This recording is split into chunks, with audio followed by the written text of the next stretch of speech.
Asal mula batu bara tidak dapat dilepaskan dari sosok datuk yang berasal dari Minangkabau, yaitu Datuk Belambangan. Ia adalah anak dari Raja Bujang yang ayahnya bernama Raja Gamuang, penguasa negeri alam Melayu Minangkabau yang pusat kuasanya pada masa itu ada di Pagaruyung dalam luak tanah datar. Suatu hari, Datuk Belambangan pergi berburu bersama beberapa pengawalnya. Karena asik berburu, mereka lupa jalan kembali dan tersesat di hutan belantara. Mereka terus mencari jalan pulang. Berhari-hari, berbulan-bulan lamanya, namun tak kunjung dapat. Hingga tibalah mereka di negeri Simalungun. Mereka terkejut karena mereka sudah berjalan terlalu jauh dari negeri mereka. Datuk Belambangan dan pengawalnya memutuskan untuk menemui penguasa negeri Simalungun tersebut. Saya adalah Datuk Belambangan dari negeri Pagaruyung, dan mereka adalah pengawal saya. Tujuan kami menemui Tuan adalah untuk meminta izin agar kami dapat melintas melewati negeri Simalungun ini dan kembali ke negeri kami. Wah, kami kedatangan tamu terhormat rupanya. Menginaplah di negeri ini beberapa hari saja, Datuk. Saya yakin Datuk sangat lelah dan membutuhkan makanan-makanan yang enak. Kami akan memberikan penginapan yang terbaik untuk Datuk. Datuk dan pengawalnya pun setuju untuk tinggal di negeri Simalungun beberapa hari. Selama tinggal di negeri tersebut, Datuk dan pengawalnya merasa senang dan betah. Apalagi Datuk diam-diam menyukai adik dari penguasa Simalungun tersebut dan memiliki keinginan untuk meminang gadis tersebut. Tuanku, aku ingin mempersunting adik Tuan. Bagaimana menurut Tuan? Mantap itu. Aku sangat setuju. Datuk dari keluarga kerajaan. Adikku juga dari keluarga kerajaan. Mari kita langsungkan pernikahan Datuk dengan adik saya secepatnya. Akhirnya, Datuk menikah dengan adik penguasa Simalungun yang bermarga Damanik. Dan mereka memutuskan untuk tinggal di negeri Simalungun tersebut.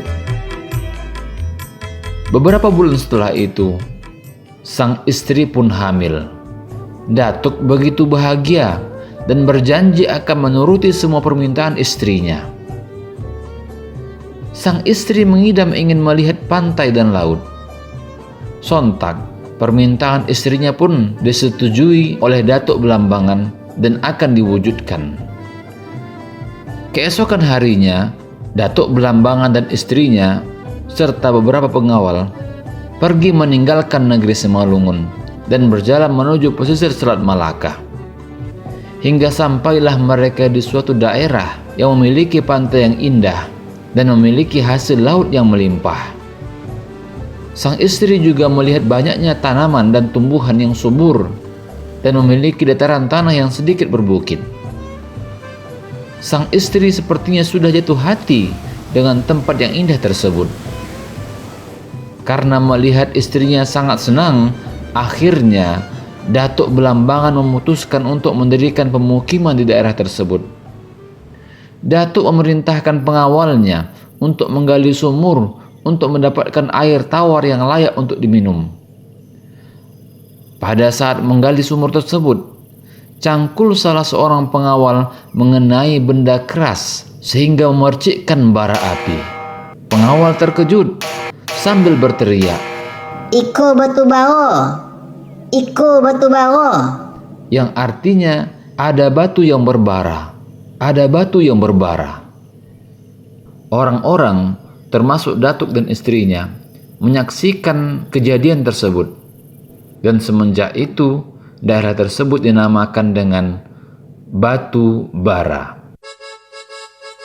Sumber lain menjelaskan bahwa batu yang mengenai cangkul pengawal tersebut adalah bongkahan batu bara, sehingga mulai saat itu Datuk menamai tempat itu dengan nama Batu Bara.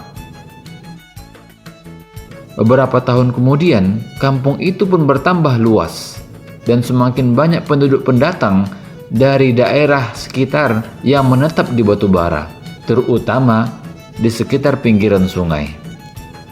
Dalam menjalankan awal-awal roda pemerintahannya, Datuk Belambangan dibantu oleh mertuanya, penguasa Simalungun, dan saudara-saudaranya dari kerajaan Belambangan.